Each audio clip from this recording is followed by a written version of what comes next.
Hi, and welcome to this week's episode of the Sit Down with Suzanne podcast. I am your host, Suzanne. So, this week I thought I'd tackle the issue of mental health and you. And the issue of mental health, over the past few years, it's been so out there. It's something that we've been talking about a lot, on social media outlets, on the news, in classrooms, in businesses. It's not a new issue, but I think it's an issue that there's been some light shed on it recently, and I for one, I'm all for that. Just anything that is going to make us a healthier and happier people. But before I go into that, I did announce a few weeks ago that I will be answering questions on my podcast from my fans. So I thank you for those who continue to send encouraging words and for those who send their questions. So truthfully, I will only have time for 2 questions each week, but I will do my best to answer them. And if I can find another forum to answer them, that would be great.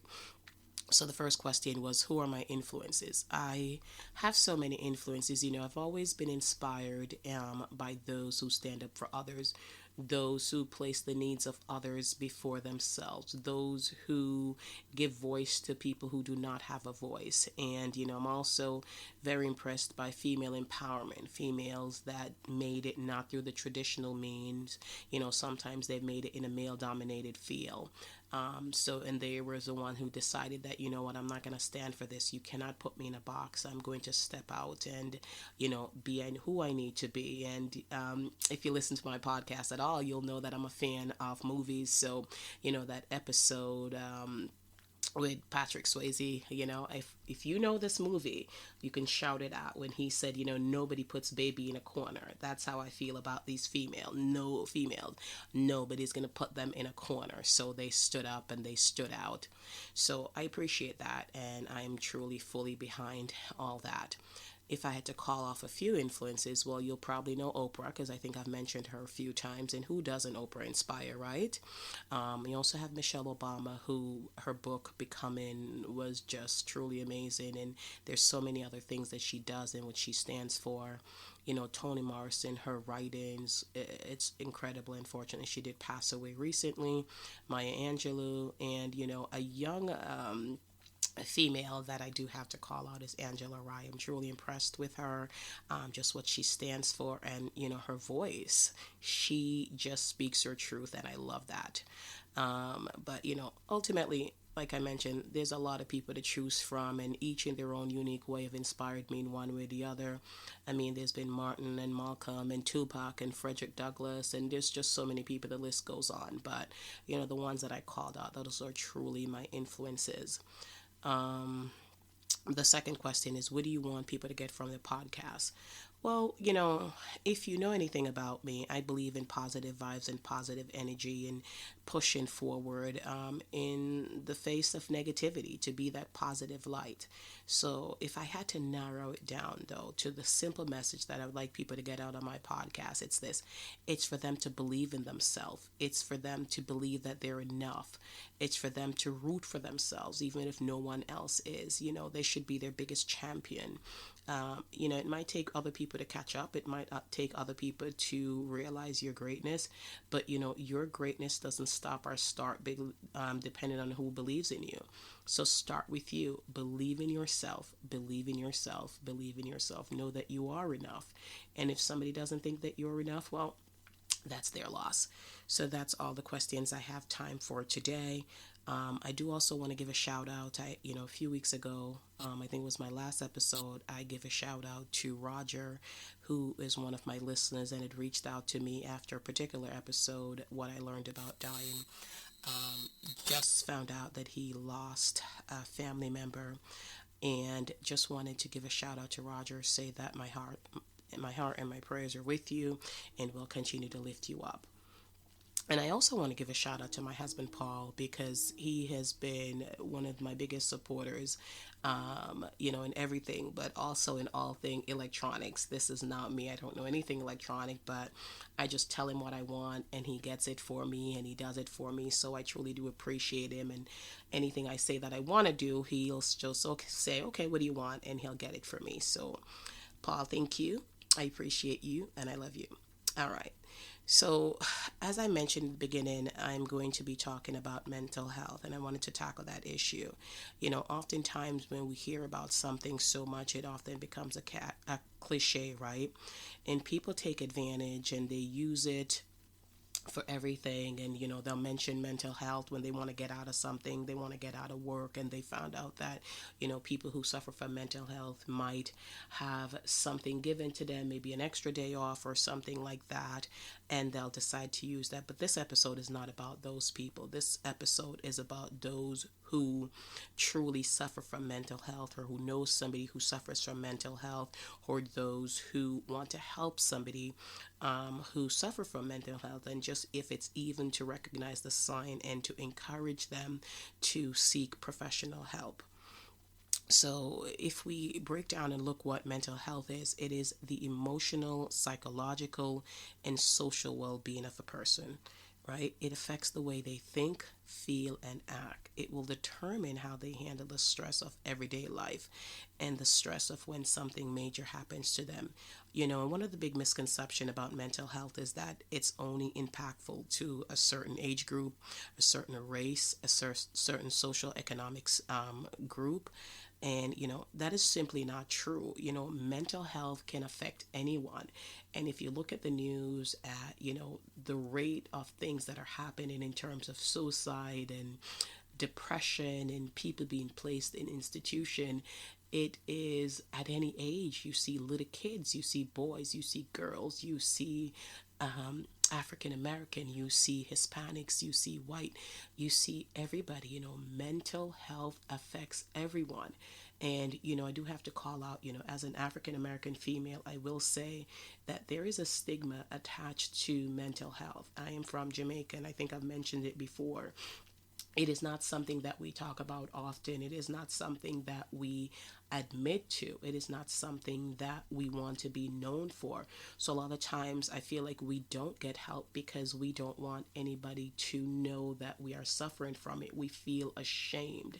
And I'm here to encourage you and let you know that there is no shame in it. There's no shame in seeking help if you need it. And for those family members, if you have somebody that's suffering from mental health, don't be ashamed of them. Don't hide them, and don't try to pass it off as them just going through one of their moods. This is a serious thing. This is something that should be addressed. And I will encourage you to look into it. Don't worry about what people are going to say. People are going to talk regardless. This is truly what I believe. So I think you should continue to do what you need to do to get the help that you need to get, and let people talk. They will talk if you're doing well, and they'll talk if you're doing bad. So fight to do better. Mentally, and don't worry about the impression that others will get. You know, Not every sign is a mental health issue, right? But there are certain warning signs, and there are some signs that you can look for, and I'll try and shout out a few of them that I've known personally.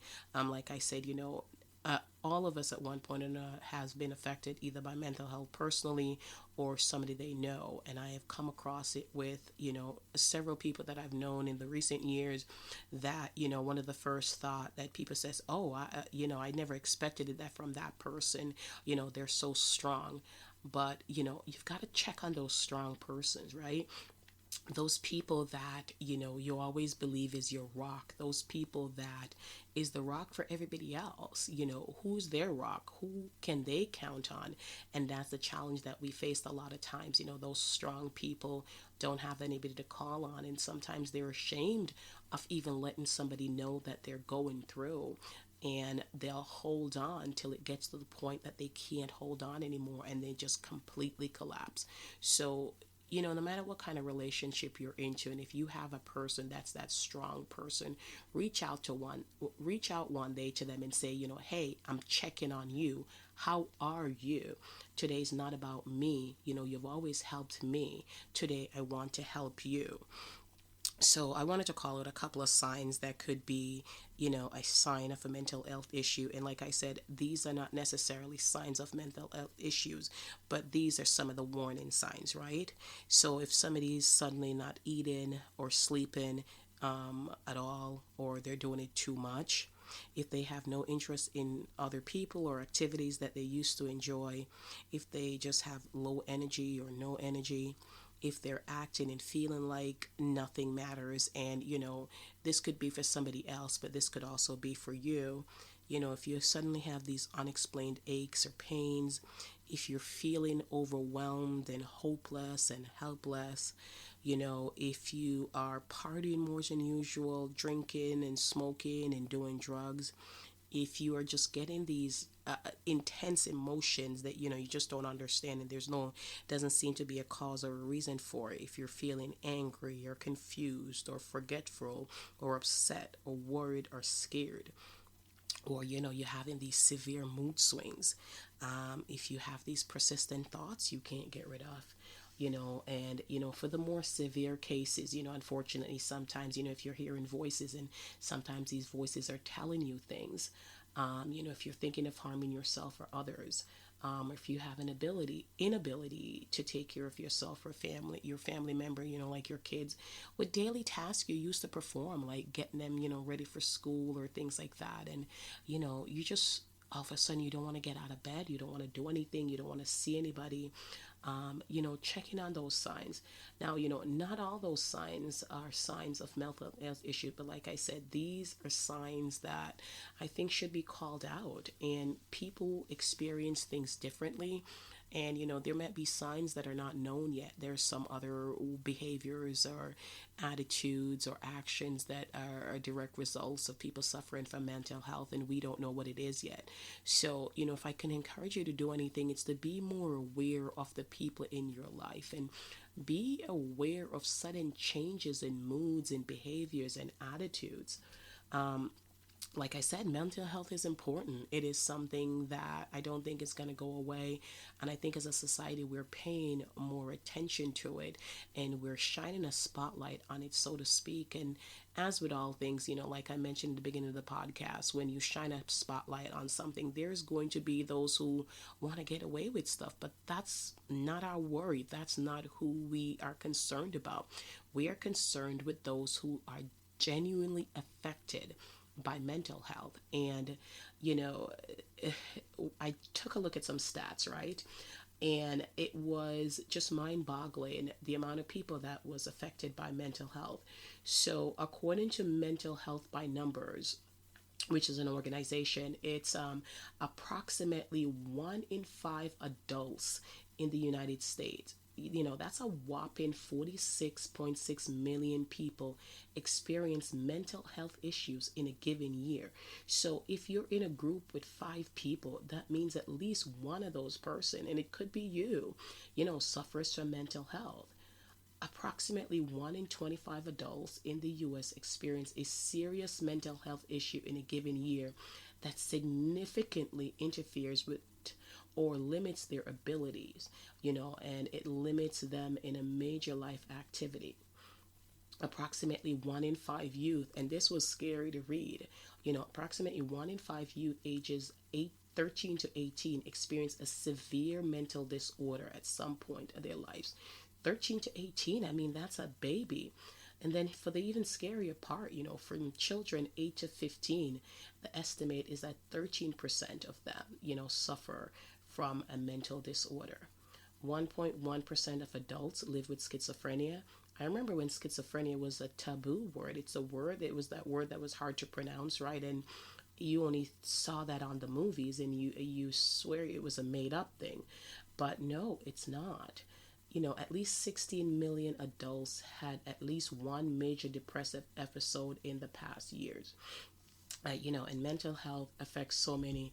There's the people that are homeless, teens that are homeless, the people in prison, in the juvenile detention center. Those are some not so fun facts. That is what is happening. And here's some other facts. Suicide is the 10th highest leading cause of death in the US, and the second leading cause of death for people aged 10 to 34. More than 90% of the people who die by suicide show symptoms of mental health condition. Now, if you listen to the news and just even read the local newspapers, and I know a lot of times when you see things on TV, yes, it does get more of a spotlight when it happens to a celebrity, Robin Williams, Kate Spade, Anthony Bourdain, these people.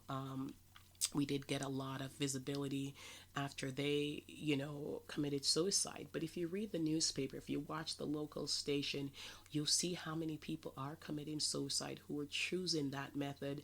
Little kids, my heart breaks when I see the news of little kids choosing to end their life. Can you imagine the state that a 6 or an 8-year old has to be at for them to decide that this world would be a better place for them?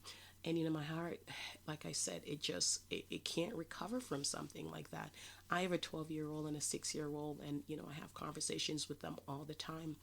And a couple years ago, my daughter actually experienced that with a friend where, these are things that these kids in middle school and high school are talking about. So, as parents, we need to get involved. As caregivers, we need to get involved. As guardians, we need to get involved. And we need to ask these questions, and we need to ensure that they know that they are supported and that the world is not going to be a better place without them in it. So a lot of times we feel like if we don't have these conversations with our kids, then they don't know about it. But let me tell you something. The internet will educate them. Other kids will educate them. Even if you say, well, I limit the amount of internet my kids watch, and that's great and that's commendable. But when they go to school, they'll talk to other kids, and you don't know how another kid is being raised in their home. So they have these conversations that they see, and they'll have these conversations because some of the conversations I have with my daughter, what she heard or what she spoke about with her kids, it's mind boggling. I would have never thought that little kids had that in their vocabulary, but they do. So I encourage you to talk to them about mental health. I encourage you to talk to them about their feelings. And another sad thing, it's estimated that between 18 to 22 veterans die each day by suicide. What a staggering fact, man. That is just, oh my goodness, heartbreaking. These veterans, they fight for a country and they come back, and oftentimes, you'll see them on the street, and a lot of them do come back and they're able to adjust to society. But I mean, think of war. I mean, we have a hard time, we're in the movie theater and we see a violent scene and we cover our eyes. But when you're at war, you can't cover your eyes. So they live through these things, they suffer. They see their friends being blown apart. They also have to take part in things that are unfathomable to us.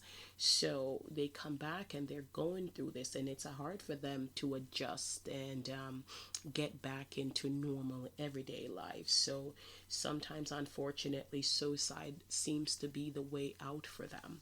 So, like I mentioned, that is a staggering fact.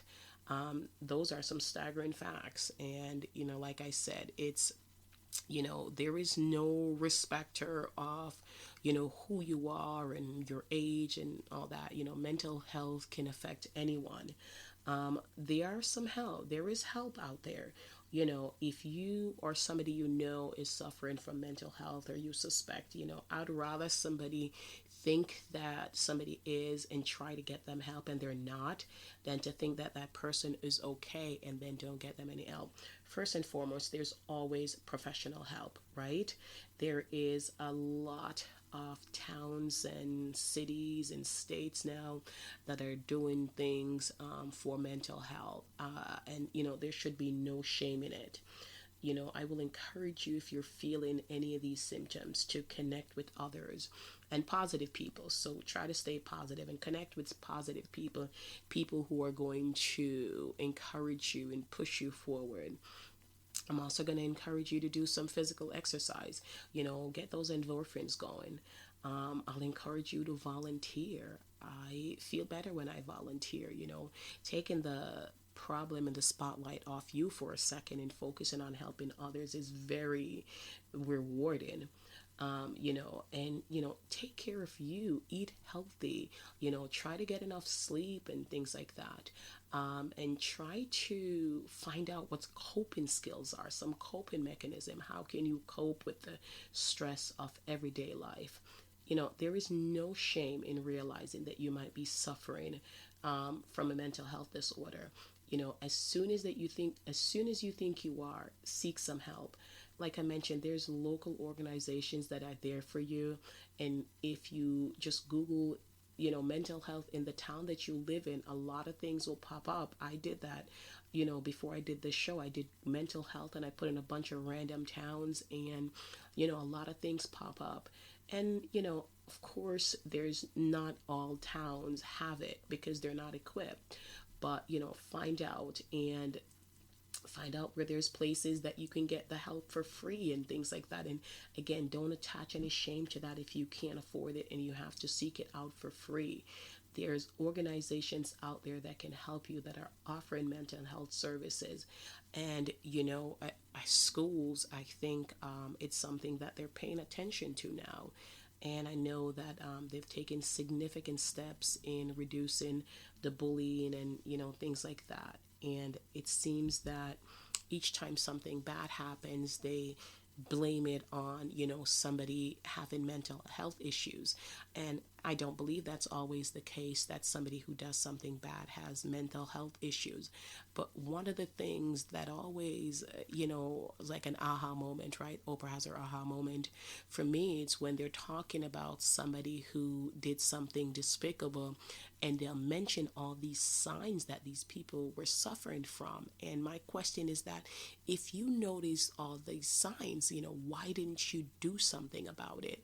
So if you notice somebody suffering from something, or you're suffering from somebody, shouldn't you try to help them before they get to the next level? I mean, I think it's past time now that we're digging our head under the sand, and, we are thinking that, mental health can't affect me and it can't affect my loved ones or the people I come in contact with. It says 1 in 5 adults. If there's 5 people, in your room right now, one of them, and that person could be you. And, there's no shame in it. And I've mentioned that a few times. And, a lot of times people attach a stigma to it because they want to be that strong one. They want to be seen as a rock. And, I will admit that I am the strong one. I feel that I am. But you know what? If I ever feel that I need the help, if I ever feel and I'm seeing any of these signs or things like that, there's going to be no shame in my game. I am not going to be afraid to seek help because I want to take care of me. I want to be healthy for me, because if I am not healthy, then I can't take care of my kids. I can't take care of my family, so I cannot be that strong one. So even though you are the strong one, I'm going to encourage you to take care of yourself. I've mentioned this on a previous podcast. What does the pilot say? Put on your oxygen mask first, because if you don't put yours on first, you can't help others. So I do have a few close people to me that, are suffering from mental health issues, and I'm doing my best to help them. But I know that I am not a professional. So what I've done is, apart from being that positive person in their lives and, giving them encouraging words and things like that, and trying to encourage them to do different things, exercise, and to, eating healthy, and to get sleep and things like that, and just trying to remain positive and trying to find a hobby that they enjoy. I encourage them to get professional help. And a lot of times we think that we can do it all on our own, but we're not equipped. We are not all equipped to handle it. And we want to address it before it gets so severe that they're in this depressive mood, that they get suicidal, and then they feel like the world would be better off without them. So I just want to encourage you.